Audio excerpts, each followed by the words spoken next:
Hi there, I am Rebecca Reinking and I'm coming to you today with a really great tip on how to teach the S sound.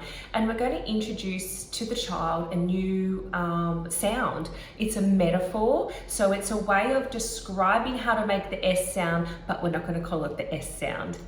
And the reason why we're not going to call it the S sound is because if we told the child that we're going to work on S and we're going to say S, they might go back to their default production, the way they've always said it before, and it can be harder to teach them something new. So when we talk about, we're going to make a new sound today, and it's the train slowing down sound.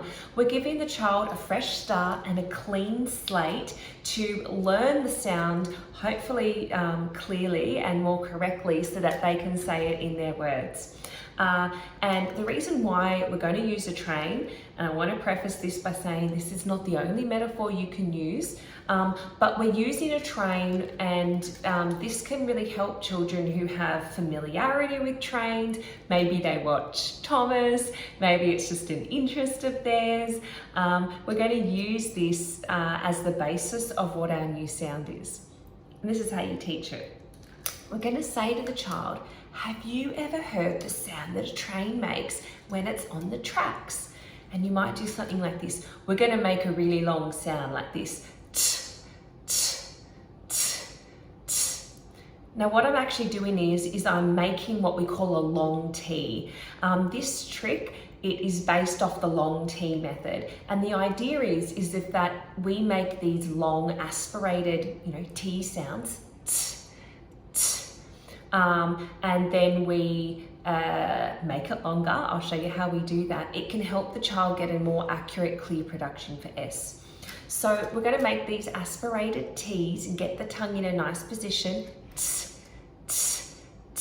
And you can say to the child, I love how long that sounds, or that's really nice and soft.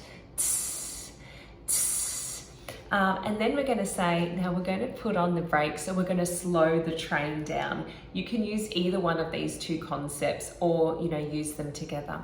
Let's slow the train down. Now to do that, we're going to put on the brakes with our teeth, so it's going to sound like this. Are you ready?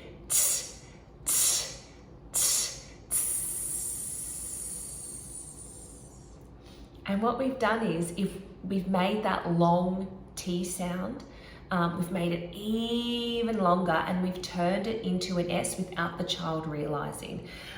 So this is where you can use the train and you can make it drive along. I love using something real like this because it really helps kids understand the concept. And you can put on the brakes, so you can go like tss, tss, tss, tss, and you can stop the train like that. You might still need to, while you're doing this, provide a couple of extra cues to the child. Like you might need to say, oh, let's lift up the tongue, or, let's make sure that sound, it sounds extra hissy, or, like we need to put the brakes on a little bit faster. So you can give cues like that to help shape it into a more clearer S. But let's say if the child produces it laterally like this, if they go like, you might say, oh, it sounded like the train went off the tracks then, or I don't think I heard the train put its brakes on, like I don't know what happened. So you can provide feedback if the child doesn't say the sound clearly and it is using this. And then you can take this idea of the train slowing down sound, and you've got two options. You can put the train slowing down sound in words where they end in TS, like heats, or hits, or hats, or you could start with words that start with S, but you are using the train slowing down sound at the start, and you gently fade away that T production. So I would say, like, get your mouth ready for the train slowing down sound. Okay, C. And I know that you probably heard a really tiny T sound.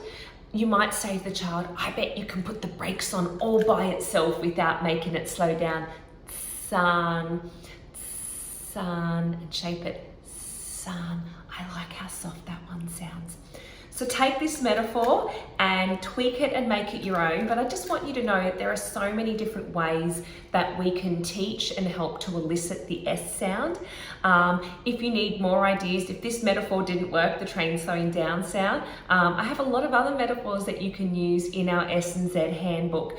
And if you're not sure what to say to the child, how to move their tongue as well, or even like what words, if you need some word lists, these are all in the S&Z handbook. It's our comprehensive elicitation guide. And one of the things that I always say is one cue does not work for every child, so you have to know as many as you can. The more cues you know, the more options you have to help your child elicit a clearer S sound. I hope you like this video. Make sure you subscribe so you get all our newest tips and tricks for speech therapy.